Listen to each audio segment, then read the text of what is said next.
Graças a paz, igreja.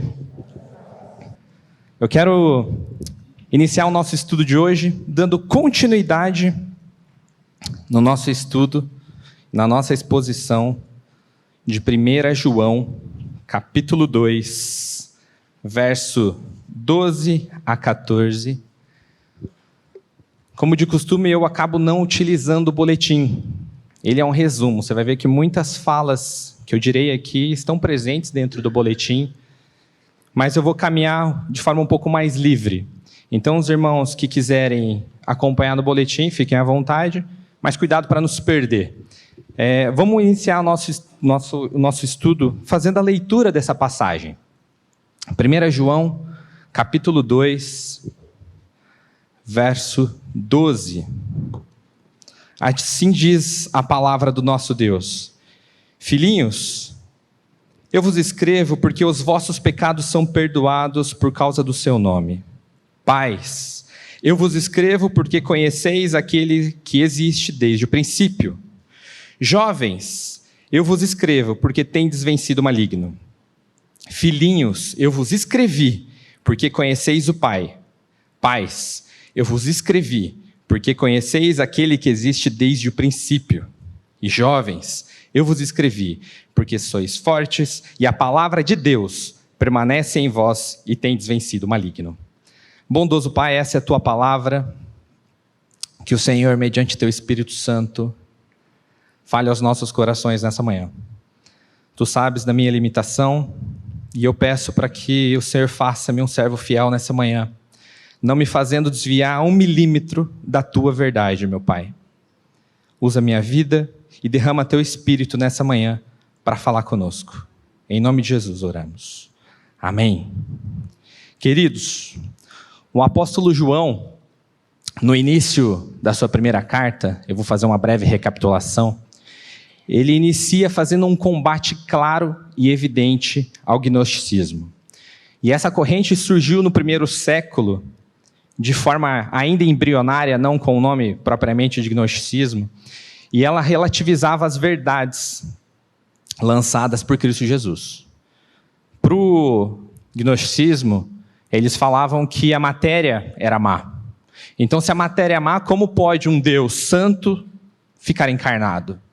Então, eles atacavam diretamente a divindade de nosso Cristo. E nesse cenário caótico, nas críticas acontecendo sobre a encarnação de Jesus, sobre a ressurreição do Verbo de Deus, e de distorções que passam pelo fundamento da fé cristã, João vai iniciar logo no primeiro versículo combatendo isso, falando que eles viram e apalparam o Verbo da vida. E na sequência, ele vai ao longo do primeiro capítulo e do capítulo 2 trazer evidências para nós cristãos de como é um viver cristão, de como que nós devemos nos portar. E como dito em outro estudo, a vida do crente, quando nós lemos o capítulo 1 e o capítulo 2, ela deve ser, se a gente imaginar que a vida do crente é um gráfico, pensa naquele gráfico de bolsa de valor, sobe, desce, e aí você tira uma foto, você consegue saber que há uma projeção e uma tendência de alta para aquele ativo, para aquele papel. A vida do crente tem que ser assim, com perspectiva de alta, tendência de alta para obras da luz, tendência de alta para santificação e tendência de baixa para obras das trevas. Por quê? Porque Cristo vive em nós. E passando por isso, a palavra de Deus nos mostra, neste primeiro e segundo capítulo, que nós precisamos perseverar no verdadeiro caminho que Cristo mesmo preparou para que andássemos. Basicamente, João vai propor 2 testes nesses 2 capítulos, um teste moral e um teste social. No teste moral, ele trabalha com o fato de necessariamente nós, os crentes, guardarmos os mandamentos do Senhor. Como que eu sei se eu sou um crente? Eu tenho guardado o mandamento do Senhor? Eu tenho vivido verdadeiramente a palavra de Deus? E na sequência ele vai para o teste social, que foi aquilo que a gente abordou no último estudo. No teste social, ele vai trazer a aplicação do viver cristão nos relacionamentos, em como nós, cristãos, demonstramos o nosso amor com o nosso próximo, com os nossos filhos, com os nossos cônjuges. E nesse estudo a gente teve a oportunidade de falar sobre perdão, algo que é muito importante. Como eu posso amar e odiar ao mesmo tempo? Sobre esse ponto eu quero lembrar vocês que nós falamos que nós perdoamos porque fomos perdoados primeiro. Nós só podemos amar como Cristo amou, porque um dia eu e você fomos perdoados por Jesus Cristo na cruz do Calvário. Foi o perdão do Senhor que quebrou as nossas algemas. Foi o perdão do Senhor que nos libertou para uma novidade de vida. E eu relembro vocês, irmãos, o propósito da escrita dessa primeira carta inteira de João. Lá no capítulo 5, no versículo 13, avança um pouquinho aí no texto.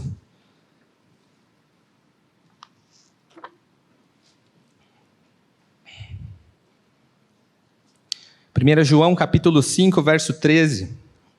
João escreve: estas coisas vos escrevi, a fim de saberdes que tendes a vida eterna, a vós outros que credes em o nome do Filho de Deus. Os testes morais, o chamado a um viver de santificação, para que nós amemos um ao outro, para que nós obedeçamos os mandamentos do Senhor, eles servem para que nós saibamos que nós temos a vida eterna. E por conta desse elevado nível de exigência das Escrituras, por conta da santidade suprema do nosso Deus, talvez em algum momento, enquanto você lia o capítulo 1 e 2, enquanto nós ministramos ali nas semanas anteriores, nos meses passados, sobre esses capítulos, você pode ter se pego pensando: tá, mas eu não consigo pertencer a essa família porque o rigor é muito alto, é muito elevado esse nível de santidade. E alguns versículos podem ter talvez te induzido a isso. Quando a gente volta ali no capítulo 1, verso 6. Se dissermos que mantemos comunhão com Ele e andarmos nas trevas, mentimos e não praticamos a verdade. Poxa, aí você vai fazer reflexão na sua vida. Você diz que mantém comunhão com Ele, mas anda nas trevas. Um pouco mais para frente, no capítulo 2, no 4. Aquele que diz, eu conheço e não guarda os seus mandamentos, é mentiroso. E nele não está a verdade. Olha como é forte essas ponderações feitas por João. Um pouco mais para frente, agora no verso 9, no capítulo 2. Aquele que diz estar na luz e odeia seu irmão, até agora está nas trevas. O rigor é pesado. O nosso Deus é triplamente santo. O Senhor não se mistura com sujeira. O Senhor não se mistura com o pecado. Ser um discípulo de Cristo, meus irmãos, é coisa muito séria. É como se eu e você tivéssemos aquelas insígnias de embaixador, mas não é embaixador de um exército, é embaixador do reino de Deus. Nós somos representantes aqui nessa terra do reino de Deus. Como é que você tem levado a sua vida? Como eu tenho levado a minha vida? Como está a minha segunda-feira, 8 horas da manhã, na hora que eu chego no meu trabalho, no trânsito? Como é que está a tua vida com seus empregados? Nós, filhos de Deus, nós precisamos nos portar com as honras necessárias dessa posição. É sério. E talvez por conta de tamanha responsabilidade, eu e você algumas vezes podemos achar que nós precisamos ser impecáveis, que nós não podemos errar. Mas eu quero lembrar vocês que o Senhor enviou seu Filho para o Calvário. Ele inicia uma obra em nossas vidas. Nós fomos salvos em Cristo Jesus. O nosso espírito foi vivificado em Cristo Jesus. Agora no nosso caminhar cristão, nós estamos sendo santificados. É um processo contínuo, que vai até o dia que o Senhor Jesus voltar em grande glória e vai nos revestir de um corpo glorificado, que não será suscetível em hipótese alguma ao pecado. Então, se você está se cobrando muito, lembra que a vida do crente é uma tendência de alta. Pode acontecer a queda. Pode acontecer de você ali cometer um pecado, mas que a vida de Cristo em você, meu irmão, trabalhe isso para ir te santificando até o dia da volta do nosso Senhor Jesus.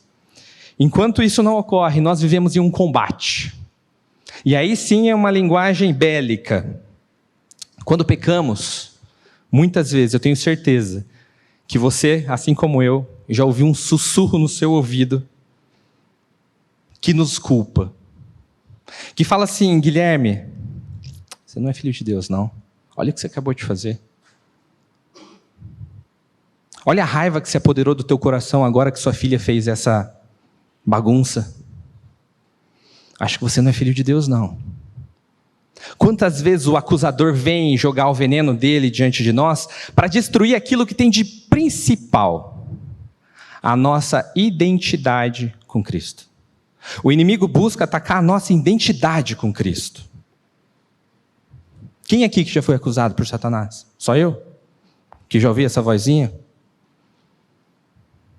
Aquelas perguntas astutas. A nossa identidade é o que nós temos de mais valioso, queridos.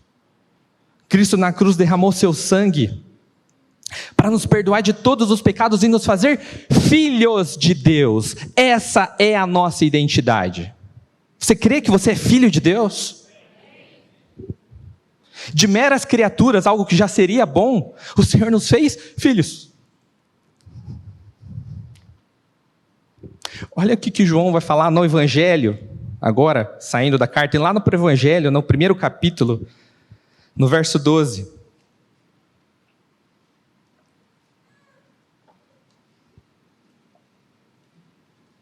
Evangelho de João agora, capítulo 1, versículo 12 e 13. Mas a todos quantos o receberam, deu-lhes o poder de serem feitos filhos de Deus, a saber, aos que creem no seu nome, os quais não nasceram do sangue, nem da vontade da carne, nem da vontade de homem, mas de Deus.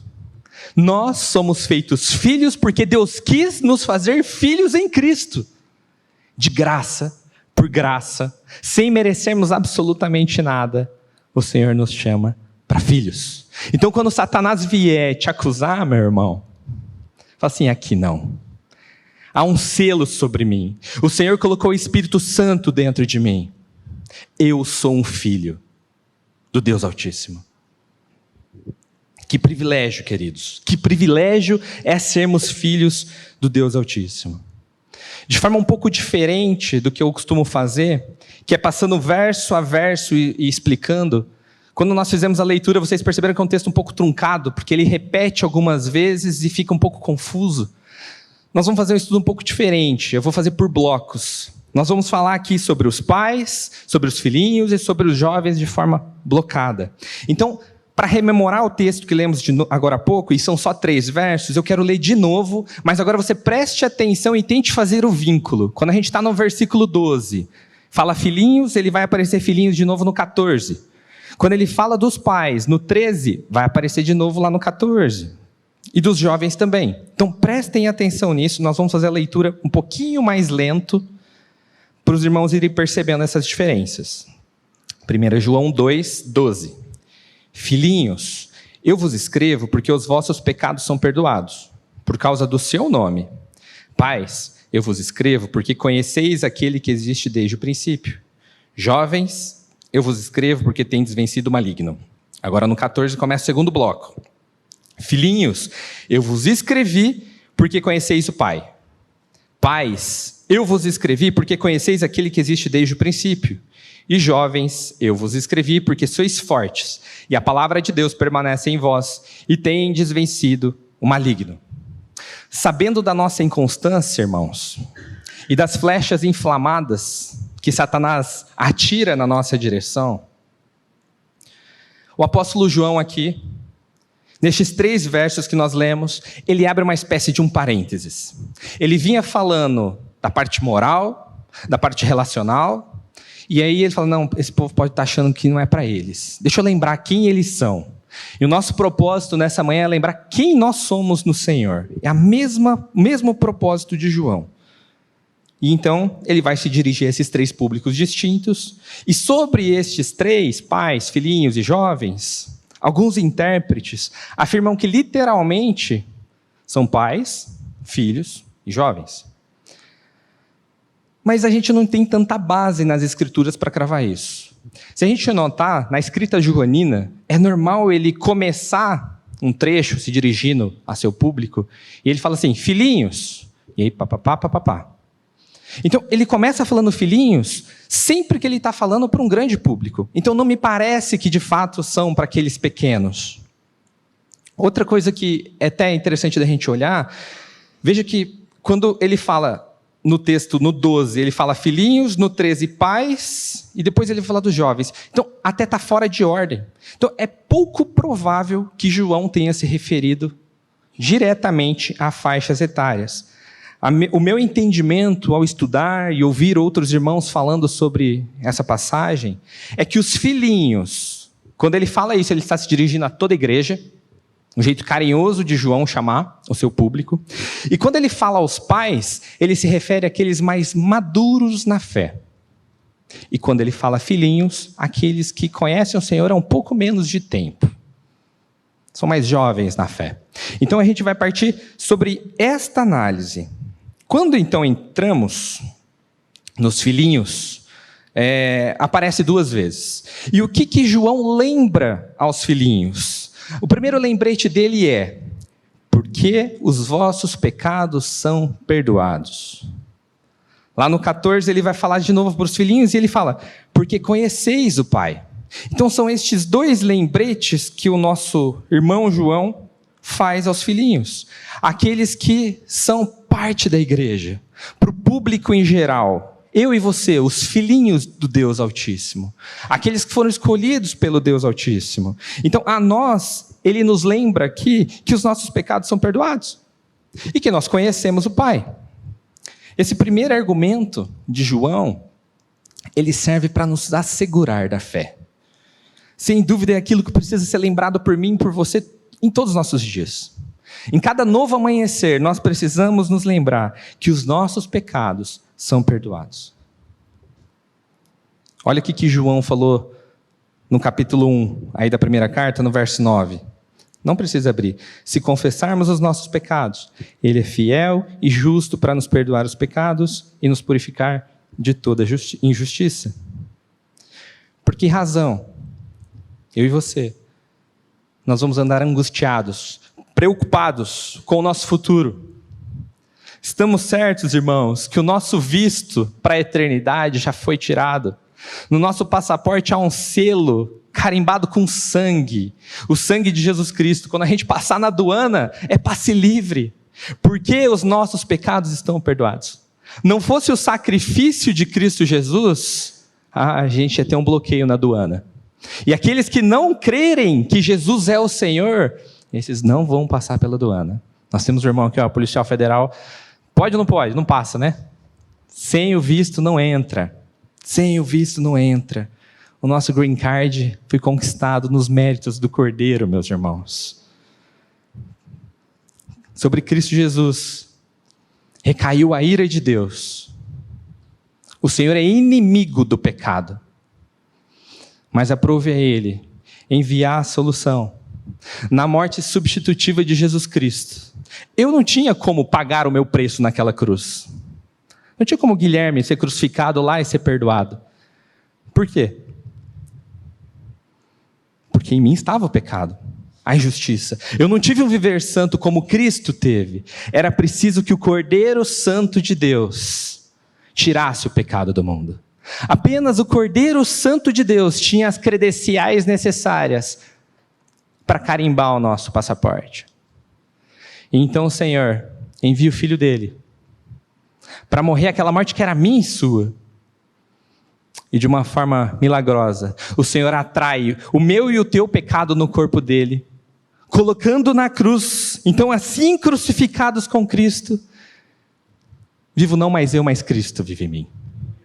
O sacrifício do Cordeiro tira o pecado do mundo e nada, absolutamente nada, pode nos afastar do amor de Deus manifestado em Cristo Jesus. Abra sua Bíblia em Romanos 8. no verso 38 e 39, um texto muito conhecido. Romanos capítulo 8, versículo 38.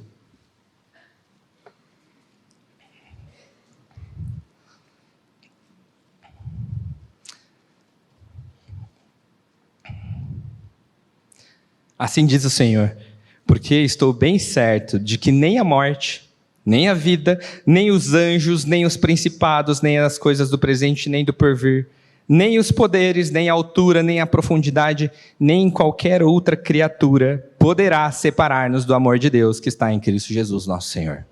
Nada, nada. Nem outra criatura. Satanás é uma criatura que vem jogar o veneninho dele. Ele pode te separar do amor de Deus? Não. E é o Senhor, pela palavra dele, que nos garante isso. Uma vez selados, para sempre selados. Uma vez salvos, para sempre salvos. E esse é o rochedo da minha e da sua salvação, meus irmãos. É nessa verdade que nós temos que descansar. E os nossos eventuais tropeços e pecados na vida de novo nascido, eles são de fato motivo para lamento e arrependimento, mas nunca devem abalar a certeza do que Cristo conquistou por nós na cruz. O sacrifício do Santo de Deus foi puro, perfeito e suficiente para nos limpar de todos os pecados e nos dar paz com Deus. A rebelião que havia entre o homem e Deus foi pacificada por Cristo. Romanos 5:1, não precisa abrir, fala assim: justificados, pois, mediante a fé, temos paz com Deus por meio de nosso Senhor Jesus Cristo. O abismo que havia já não existe mais, porque Cristo Jesus foi a ponte que nos liga de volta ao Senhor. O segundo lembrete que João aqui nos traz aos filhinhos, ou seja, a toda a igreja, é porque conheceis o Pai. Esse conheceis ao Pai, meus irmãos, ele não é no aspecto intelectual. Não é conhecer de devorar as Escrituras, ler todos os livros possíveis. Conhecer o Pai é ter relacionamento com o Pai. Se temos os pecados perdoados, agora nós podemos nos relacionar com o Pai. A palavra no grego para conhecer é ginosco, e ela inclusive é utilizada nas Escrituras para retratar e designar relacionamento conjugal. Fulano conheceu fulano, ou seja, eles se casaram. Nós, os filhinhos, conhecemos o Pai. Ele nos lembra que nós temos acesso livre ao Senhor. O sacrifício de Jesus rompeu o véu que nos separava do Santo dos Santos, e agora nosso acesso é permitido pelos méritos de Cristo, porque há o perdão. O sangue de Jesus foi derramado em nosso favor, nos purificando dos pecados, e agora eu posso me relacionar com Deus como filho.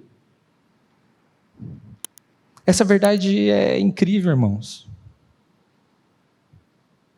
A nossa identidade real, celestial, é maravilhosa. Conhecer o Pai implica em reconhecer a voz desse Pai. Quando eu chego lá no Projeto Logos para buscar a Lara, ela de alguma forma vê meu carro entrando, ela vê que eu saio do carro, quando eu estou naquele caminho ali da colina, ela sai correndo de dentro lá do salão e vem naquele caminho para me abraçar, para eu girar ela no ar. O filho reconhece a cor do carro do pai. E de longe o filho anseia pela presença do Pai. E eu quero perguntar para você e para mim, eu e você temos ansiado estar na presença do Pai? Conhecendo a Deus intimamente? Assim como a Lara vem correndo, nós temos corrido em direção ao Senhor? Nós temos corrido em direção à leitura da palavra? Nós temos corrido para vir à reunião no domingo? Nós de fato estamos almejando um relacionamento com Deus? Conhecê-lo verdadeiramente? Será que de fato podemos falar que conhecemos o Senhor? Eu espero que boa parte de vocês tenho respondido sim, eu tenho ansiado pelo Senhor, eu tenho buscado a face do Senhor. Mas aqueles que responderam que não, a forma de conhecer o Pai, meus irmãos, é basicamente estando em contato com a palavra dele. A fé vem pelo ouvir e ouvir da palavra de Deus. Como é que você vai ter fé? Como é que você vai buscar o Senhor? Se você está ouvindo lixo no seu carro, está assistindo porcaria no YouTube, se perde em tranqueiras do WhatsApp. Quanto tempo do seu dia você de fato tem dedicado a buscar o Senhor? Quanto tempo do seu dia você tem se dedicado a ler as Escrituras, a orar, a estar em comunhão com os irmãos? Porque isso vai nos trazendo santificação, ferro vai afiando ferro. A fé vem pelo ouvir. E depende do seu dedo, entrar lá e entrar aqui no canal do YouTube da igreja para ouvir pregação e não ouvir porcaria de outros lugares. O Senhor faz sim, mas há uma corresponsabilidade nesse caminho. O Senhor nos salva soberanamente, é Ele que nos escolheu. Mas nesse processo de santificação, irmãos, para conhecer o Senhor, depende de nós. Buscarmos a face dEle. E então, João agora vai se dirigir a um segundo grupo, aos pais. E quando ele se dirige aos pais, tanto no 13 quanto no 14, o que ele orienta é a mesma coisa, abre aspas, porque conheceis aquele que existe desde o princípio, fecha aspas. Ou seja, aos mais maduros na fé, aos pais, eles conhecem o Senhor desde o princípio, eles estão em relacionamento com o Senhor desde o princípio. Quanto mais eu e você caminharmos na fé, mais intimamente ligados estaremos ao nosso Deus. Quanto mais orarmos, quanto mais buscarmos a face do Senhor, mais lermos a sua palavra, mais fácil será saber se o nosso pai não trocou de carro. Na hora que entra o carro preto, a Lara sabe que é o meu. Será que quando o Senhor fala, você sabe que é Ele que está falando? Que o Senhor tenha misericórdia de nós, irmãos, e nos faça caminhar em maturidade na fé. Aqueles que já creram que Jesus é o Senhor precisam desenvolver a vossa salvação. E não é o Guilherme que fala isso, é a palavra de Deus. Quanto mais nós lemos, quanto mais nós oramos, quanto mais comunhão temos, mais conhecedores seremos do nosso Deus. Simples. Simples. E conhecedor não é no aspecto intelectual, é no aspecto relacional. Que pai que vira as costas para um filho, irmãos? Se um filho te pedir uma coisa, você não vai lá e quer fazer? Quanto mais relação com o Senhor, que é um Deus de essência amorosa, Ele não vai nos corrigir, nos mostrar a direção. Você pode ter certeza que todas as outras coisas vos serão acrescentadas, porque você está buscando, em primeiro lugar, o reino de Deus e a sua justiça. Mateus 6. E você está andando ansioso com alguma coisa? Assim como eu ando ansioso com algumas coisas. Irmão, Guilherme, busque em primeiro lugar o reino de Deus e a sua justiça, e o resto vai ser acrescentado na sua vida. Então a fala aos pais é a mesma que ele disse para toda a comunidade, já que em toda a comunidade haveriam pessoas mais experientes. Então lembre disso, nossos pecados foram perdoados. E o Senhor busca relacionamento conosco. Então ele vai chegar no terceiro grupo, os jovens, aqueles que conheceram o Senhor há um pouco menos de tempo. No verso 13, João vai escrever assim, abre aspas, porque tendes vencido o maligno. É isso que ele comenta no 13 sobre os jovens. Lá no 14, ele vai falar assim, porque sois fortes, jovens, a palavra de Deus permanece em vós, e tendes vencido o maligno. Irmãos, nós estamos em guerra. Nós temos forças que militam contra o avanço do reino de Deus. Quem assistiu aquele filme Nefários, ali mostra, é um ótimo filme, ele mostra e retrata bem o jeito ardiloso com que Satanás atua, buscando intimidar pessoas e dissuadir o crescimento e o avanço do reino de Deus. Mas uma coisa eu digo para vocês, não há o que temer, porque Cristo Jesus venceu o maligno. Colossenses, no capítulo 2, no versículo 15, Abra lá. Colossenses capítulo 2, verso 15.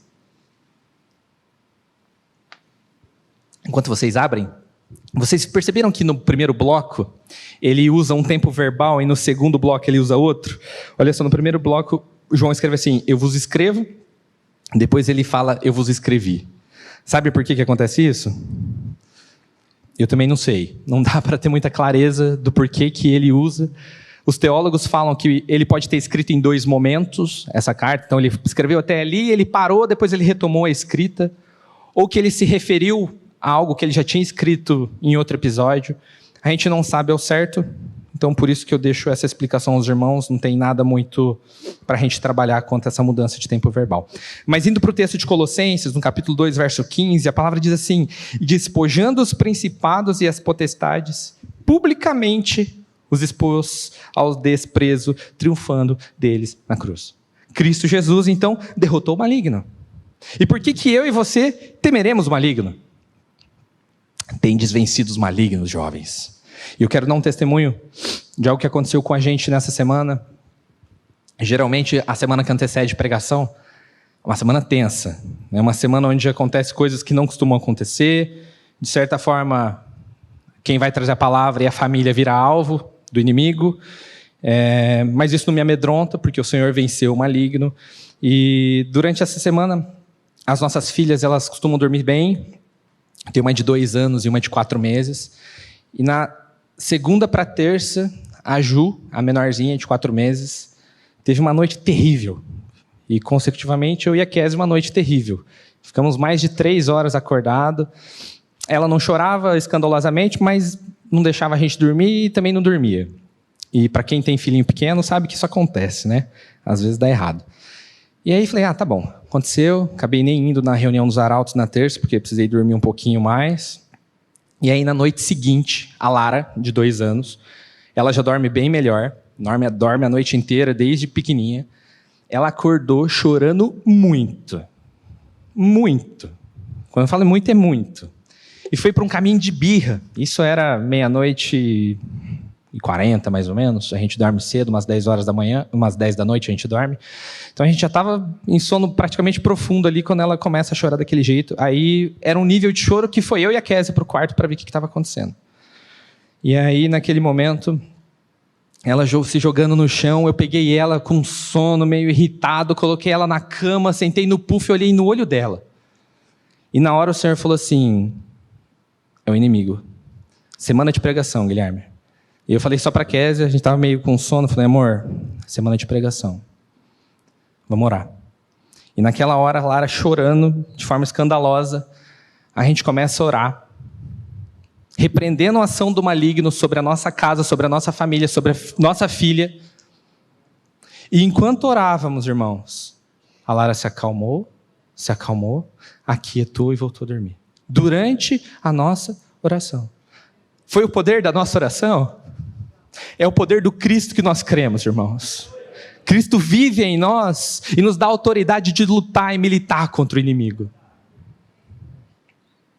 Eu contei isso para vocês verem algo que acontece. E não é querer espiritualizar tudo, não. Quanto mais andamos com o Senhor, mais discernimento nós vamos tendo do que é do Senhor e o que não é do Senhor.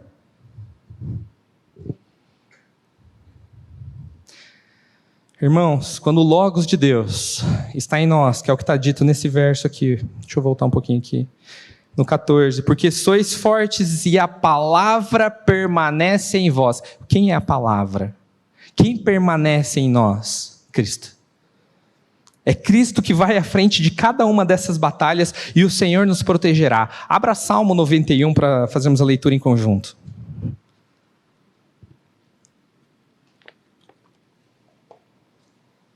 É um texto um pouquinho longo, do 1 ao 7, mas eu queria ler com a igreja esse texto.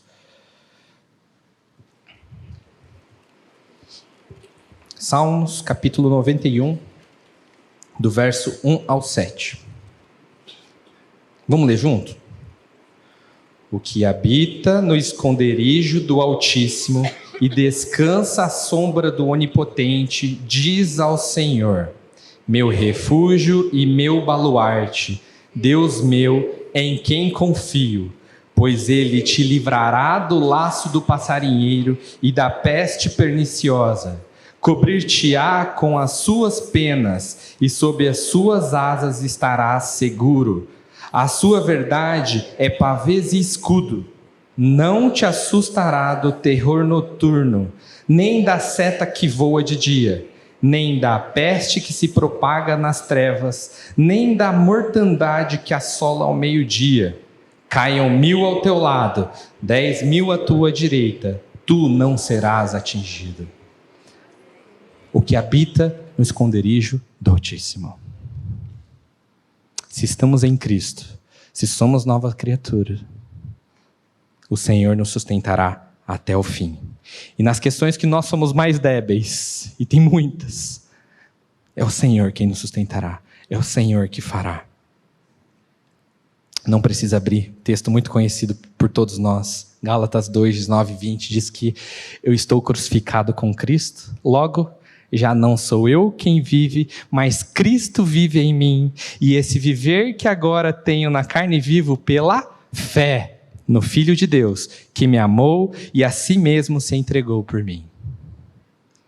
Irmãos, que maravilha sabermos que somos perdoados de nossos pecados, que nós temos agora um relacionamento real e amoroso com o nosso Criador e Pai, sabendo que é Ele quem nos sustentará até o fim, habitando em nós, para derrotarmos o maligno. Depois leia com calma Efésios capítulo 6. Vai falar das armaduras do cristão para essa jornada. Capacete da salvação. Tenha sempre na sua cabeça que você foi perdoado e salvo por Jesus Cristo. Empunhe a espada para poder levantar-se contra essa guerra. E não esquece nunca do escudo da fé, meu irmão. Não esquece que a fé vem pelo ouvir e ouvir da palavra de Deus. Não acha que só o domingo é suficiente, não, irmão. Nós precisamos preparar-nos constantemente para a batalha. Já pensou se um exército trabalhasse só de domingo? Treinasse só de domingo? Quando o inimigo viesse, acha que esse exército ia estar pronto, preparado? Não. Que nós possamos nos revestir das armaduras celestiais, depois você vai ler com calma na tua casa. E nos prepararmos para a batalha. Ela vem, mas a vitória é nossa, por conta dos méritos de Cristo Jesus. E a última coisa que eu quero lembrar com vocês, é que a nossa identidade, ela jamais, repito, jamais poderá ser mudada. Nós somos perpetuamente filhos amados do Deus Altíssimo, comprados pelo mais alto preço. Que essas verdades sejam presentes na minha e na tua vida e em todos os nossos dias, irmãos. Que nós possamos lembrar que somos filhinhos queridos de Deus, cuidados pelo nosso Senhor. E como diz o texto de Filipenses, no capítulo 1, no verso 6, esse texto está no boletim. Eu estou plenamente certo de que aquele que começou boa obra em vós há de completá-la até o dia de Cristo Jesus. Amém? Pai, obrigado pela Tua palavra. Obrigado porque o Senhor nos ensina pela Tua palavra. Louvamos a Ti porque somos perdoados. Obrigado porque o Senhor nos uniu a Cristo Jesus. Obrigado porque os nossos pecados foram atraídos em Cristo, Pai. E a separação e o abismo que havia entre nós já não existe mais. Obrigado porque o Senhor tem nos feito conhecer a Ti. Obrigado pela palavra, Pai, que o Senhor fez com que viajasse 2000 anos até as nossas mãos. Obrigado pelo país que vivemos, onde ainda temos a oportunidade de pegar essa palavra e lê-la, Senhor. Que nós possamos desfrutar desse privilégio, meu Deus. Nos faça conhecer mais do Senhor. E não nos deixes vacilar quando o inimigo vier, Senhor. Que os nossos ouvidos estejam atentos à Tua voz e nós reconheçamos o chamado do nosso pastor. Conduza no caminho da verdade e da justiça. até o dia que Jesus voltar, Senhor. Obrigado por tudo que tens feito e pelo que ainda vai fazer na tua igreja, no teu povo. Em nome de Jesus oramos. Amém.